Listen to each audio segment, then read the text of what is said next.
Filmmaking is the only art that demands Wall Street's money, Washington's diplomacy, and the logistics of a traveling circus, commanded by a guy in indoor sunglasses who only speaks in riddles, all to capture a shot of toothpaste with military precision. Unhealthy gums? Yes. Try new Colgate Active Soft. Honestly, maybe this industry could use a little disruption. I mean, if I could make a Marvel movie in a single Red Bull-fueled weekend without changing out of my tidy pinkies, what's the problem? But jokes aside, this shift isn't funny, it's real. The industry has already changed permanently, and it's painful. Jobs will be lost, uncertainty is rising. If your work happens mostly on a computer with a single task like sound design, color, writing, formatting, AI can already do it, or soon will. And in the commercial world, it's brutal.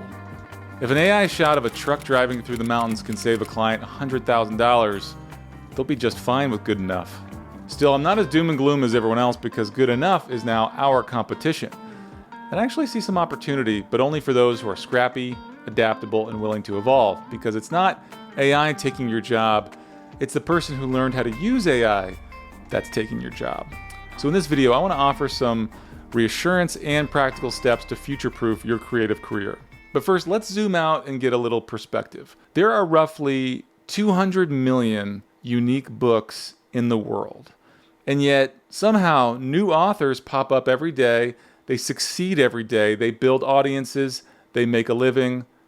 And why is this happening if there's so many books in the world and there's so much content already in the world? Well, one, creativity is unlimited, so don't stress. You're not going to run out of creativity. Two, because of three timeless human characteristics: originality, timing, and storytelling.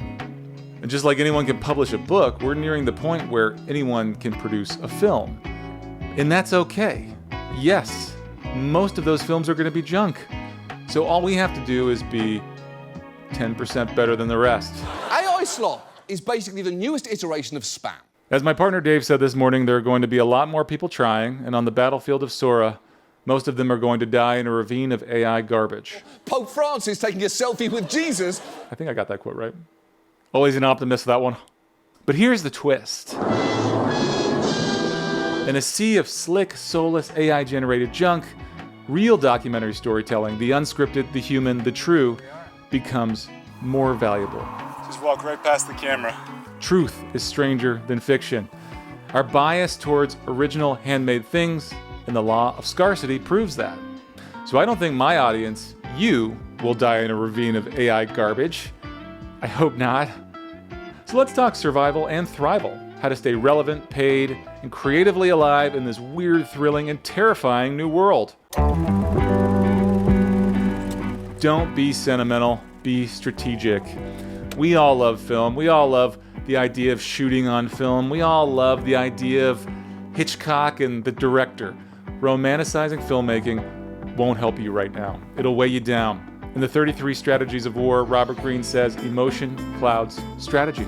You have to rise above the battlefield, the AI battlefield. You have to rise above the battlefield and see the terrain for what it is, not what you wish it were. So get honest, learn what's happening one day at a time. If VEO3 can generate an NBA commercial with a few prompts, which it did recently, don't panic, don't complain. Learn, adapt, pivot, realign. While you're sad about the good old days, others are learning and adapting.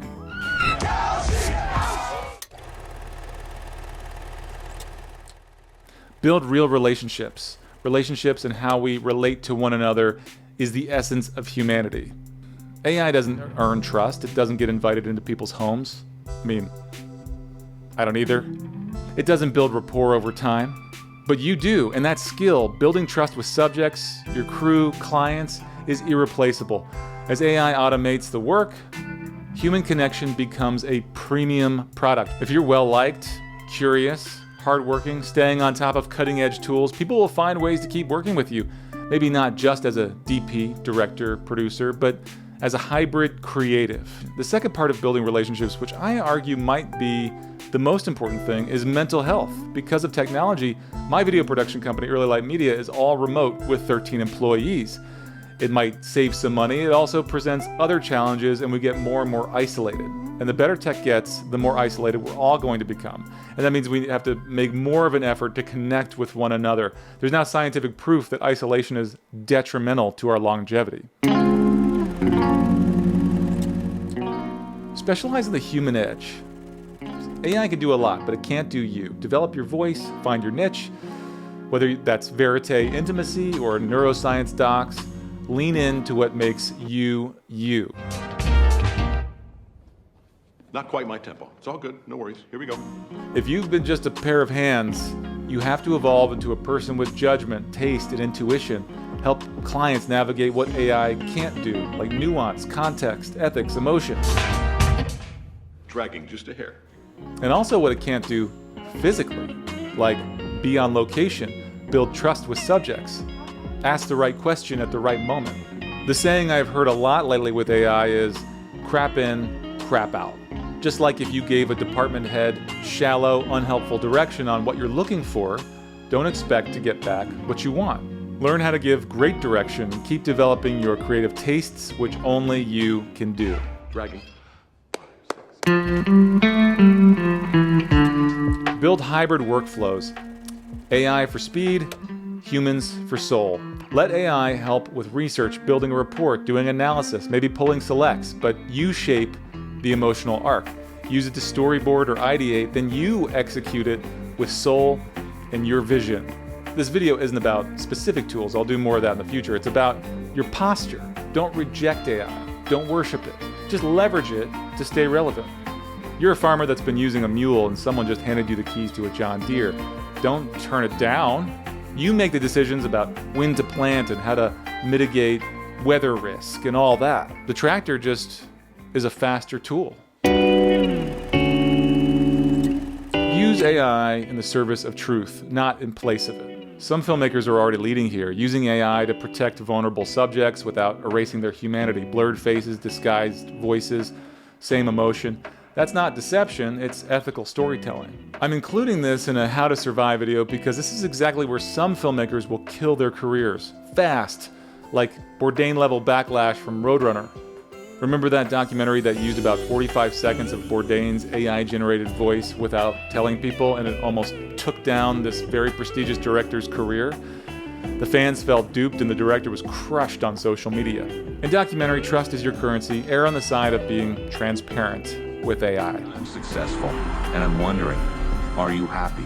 As AI generates more, the human-made stands out. If it's well-crafted with heart.